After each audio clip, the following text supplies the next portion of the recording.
August 1985. It's a hot summer night in Los Angeles. A patrol officer cruises through the quiet streets near Eagle Rock after reports of a prowler in the area. Suddenly, a rusty Toyota blows through a stop sign up ahead. The officer flips on his lights and siren. The tan Toyota pulls over and the cop approaches cautiously. Before he can even ask for a license, a young man with wild eyes bolts from the driver's seat and sprints into the darkness between houses. The officer shouts and gives chase, but the suspect disappears into the maze of yards. Frustrated, the cop returns to the abandoned car. In the dust on the windshield, the fugitive has drawn an unusual symbol, a crude pentagram. Inside the car, the officer finds the car's papers and notices it's stolen. It would take much more time and terror before police finally discover that the man who escaped into the night was Richard Ramirez, the infamous Night Stalker, one of America's most notorious serial killers, and the hunt to stop him had just begun.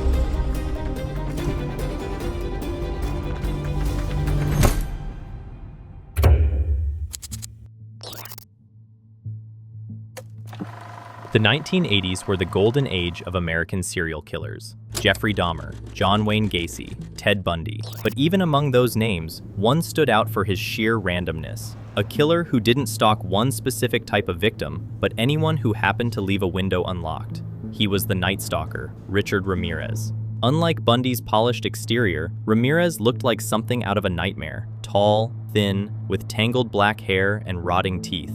He wore all black, worshipped Satan, and didn't care who knew it. Where others hid behind masks, Ramirez wanted the world to see the devil he believed lived inside him. He was born Ricardo Leyva Munoz Ramirez on February 29, 1960, in El Paso, Texas, the youngest of 5 in a strict Catholic family. His father was a laborer with a violent temper. Home life was filled with rage and beatings. As a child, Richard suffered several head injuries. By 10, he was already spending nights outside to escape the chaos, and by 12, he'd found a new role model, his cousin, Miguel Mike Valles, a Vietnam veteran who brought home Polaroids of women he'd done terrible crimes against. Mike showed them off like trophies. Richard watched, transfixed. The moment that sealed his fate came a year later. During an argument, Mike shot his wife in the face right in front of 13-year-old Richard. Blood covered the boy's clothes. From then on, he was different. He started sleeping in cemeteries, experimenting with drugs, and embracing Satanism as rebellion against his religious upbringing. He fantasized about power, pain, and death, things that made him feel in control. At 17, he was caught trying to assault a woman in a Texas hotel, but slipped through the system. By his early 20s, he had drifted to Los Angeles, the perfect hunting ground. He lived in cheap motels, supported himself through burglaries, and spent nights in adult theaters, high on cocaine, staring blankly at the screen. He studied people's habits, learned how to move silently, how to break into homes unnoticed. By 1984, Richard Ramirez wasn't just imagining violence anymore.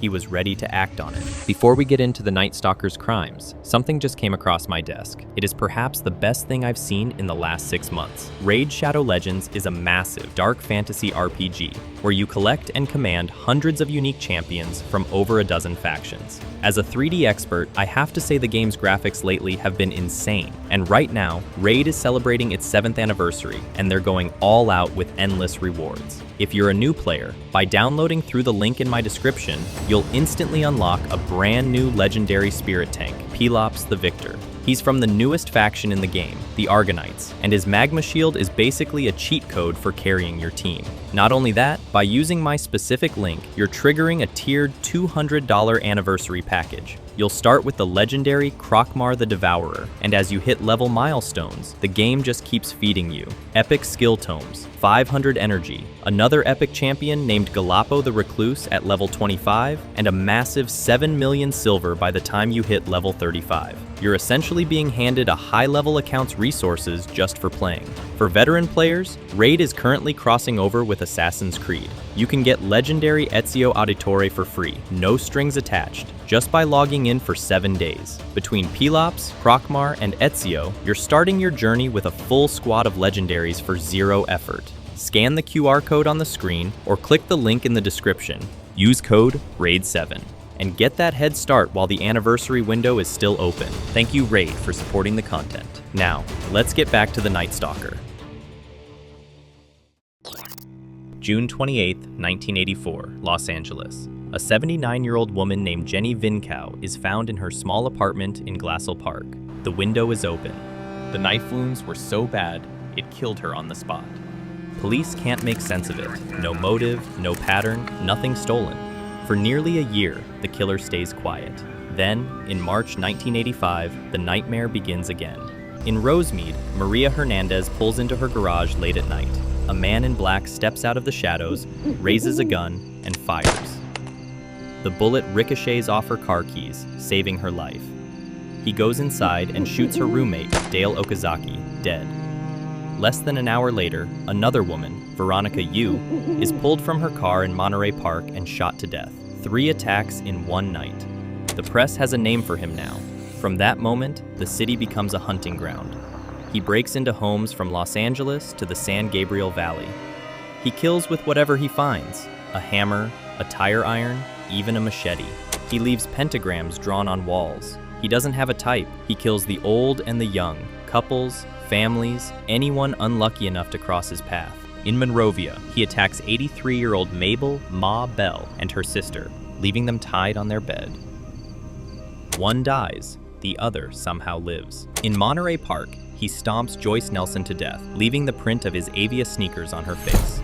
Each crime is more senseless than the last, and each morning the headlines scream, "Night Stalker strikes again."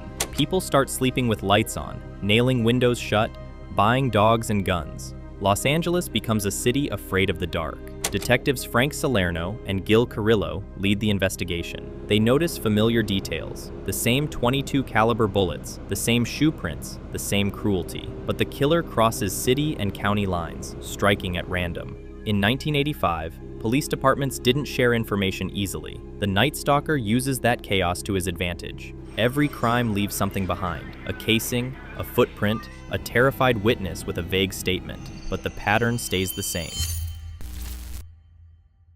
Midsummer 1985. Police are overwhelmed. The media is relentless, and citizens have turned their homes into fortresses. No one feels safe. Then, finally, a break. Detectives find a size 11.5 Avia sneaker print at multiple scenes. The same rare model, the same sole pattern.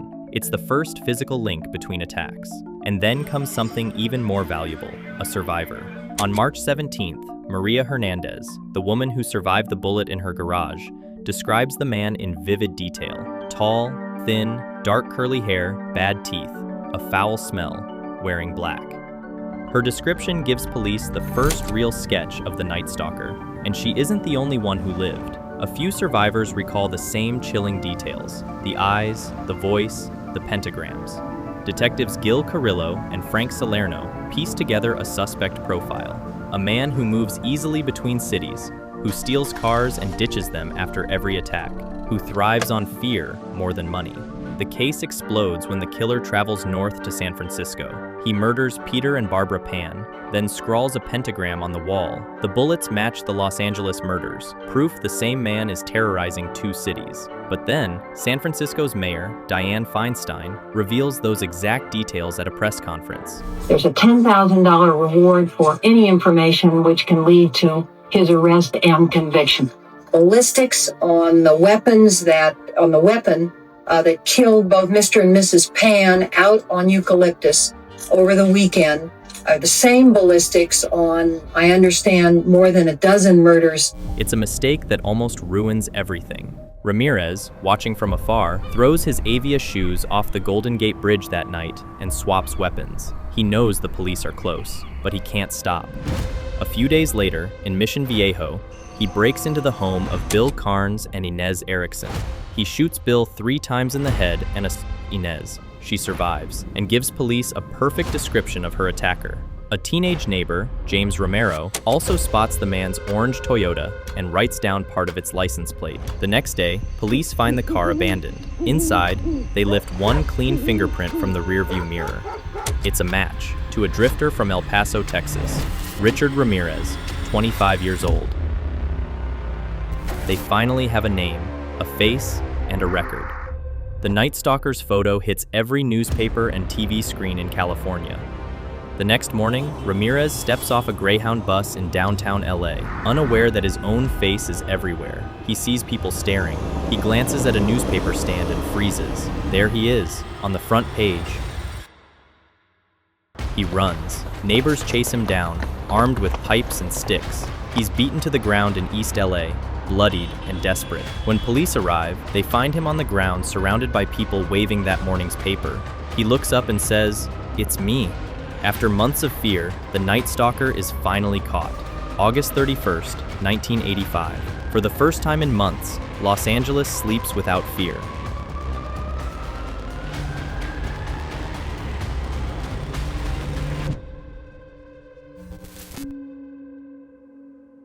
When police drag Richard Ramirez into custody, the city erupts in celebration. Crowds gather outside the station, cheering, holding up newspapers like trophies. After months of terror, the Night Stalker is behind bars. But inside, Ramirez is calm, almost smug. He refuses to cooperate, smiles at the cameras, and stares down detectives as if he knows he's already become a legend. Over the following weeks, detectives from Los Angeles, Orange County, and San Francisco piece together their evidence: ballistics, fingerprints, stolen jewelry, and witness testimony. The picture is undeniable. Ramirez is charged with 43 felonies, including 13 murders, 11 sexual assaults, and 14 burglaries. When his trial finally begins in 1988, it becomes one of the most expensive and publicized in California history. Reporters flood the courthouse. On his palm, a pentagram. He raises it high and says, "Hail Satan." Ramirez thrives on the attention. He smiles for the cameras, waves to the press, and even attracts a group of women who write him love letters, some claiming he's misunderstood. One of them, Doreen Leoy, becomes obsessed. Leoy wrote over 75 letters to Ramirez.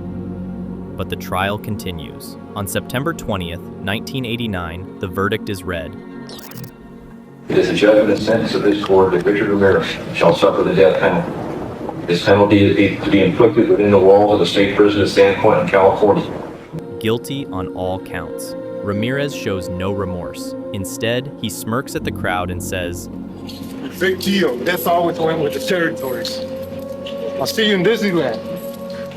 He's sent to San Quentin, where he spends the rest of his life on death row, reading occult books and giving bizarre interviews. Why on earth would you have hurt those people? Why did you kill those people? No comments. No comments. I cannot answer that at this time. As far as Satan is concerned, I believe in a malevolent being. His description eludes me, but I have felt powers that are evil. Then, in 2013, before the state can execute him, he dies in a hospital bed at age 53 from cancer. No one claims his body. The Night Stalker is gone.